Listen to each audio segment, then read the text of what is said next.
ख़बर शेयर कंदासीं नवाब शाह खां। सदर आसिफ अली ज़रदारी जी पार्टी क़यादत ऐं कारकुननि सां मुलाक़ात कई आहे। मुलाक़ात में पीपी लेडीज़ विंग जी सदर फरियाल टालपुर जी बि शिरकत। मुलाक़ात दौरान सिंध जी सियासी सूरत हाल ऐं तरक़ियाती कमनि ते ॻाल्हियूं कयूं पियूं। सदर आसिफ ज़रदारी तरफ़ां अवामी मसाइल हल ऐं तरक़ियाती रिथाऊं मुकमल करण जी हिदायत कई वई आहे। अवां खे ॿुधायूं पिया नवाब शाह खां। सदर आसिफ अली ज़रदारी जी पार्टी क़यादत ऐं कारकुननि सां मुलाक़ात थी आहे। मुलाक़ात में पीपी लेडीज़ विंग जी सदर फरियाल टालपुर जी बि शिरकत। मुलाक़ात दौरान सिंध जी सियासी सूरत हाल ऐं तरक़ियाती कमनि ते ॻाल्हियूं कयूं पियूं। सदर आसिफ ज़रदारी तरफ़ां अवामी मसइला हल ऐं तरक़ियाती रिथाऊं मुकमल करण जी हिदायत कई वई आहे।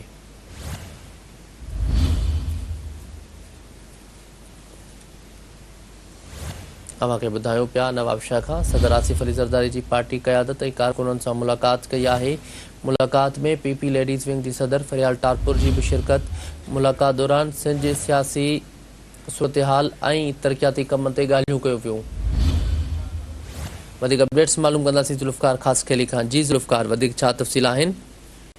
हेलो जी ज़ुल्फ़कार, वधीक छा तफ़सील आहिनि? आवाज़ अचे थो? हेलो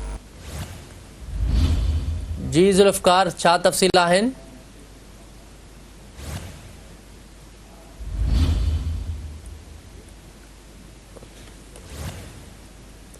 नाज़रीन, अवां खे ॿुधायूं पिया नवाब शाह में सदर आसिफ अली ज़रदारी जी पार्टी क़यादत ऐं कारकुननि सां मुलाक़ात थी आहे। वधीक अपडेट्स मालूम कंदासीं ज़ुल्फ़कार ख़ासि खेली खां। जी ज़ुल्फ़कार, वधीक छा तफ़सील आहिनि?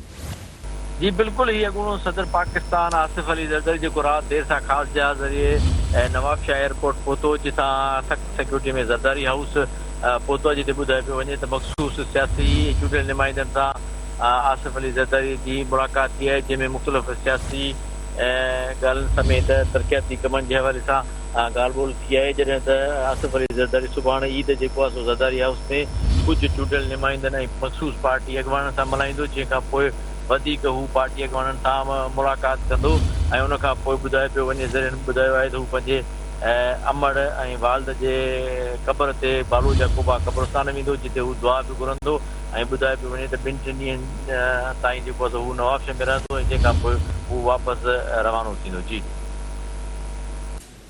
ठीकु आहे, वॾी महिरबानी ज़ुल्फ़कार ख़ासि खेली तफ़सील ॾियण जे लाइ।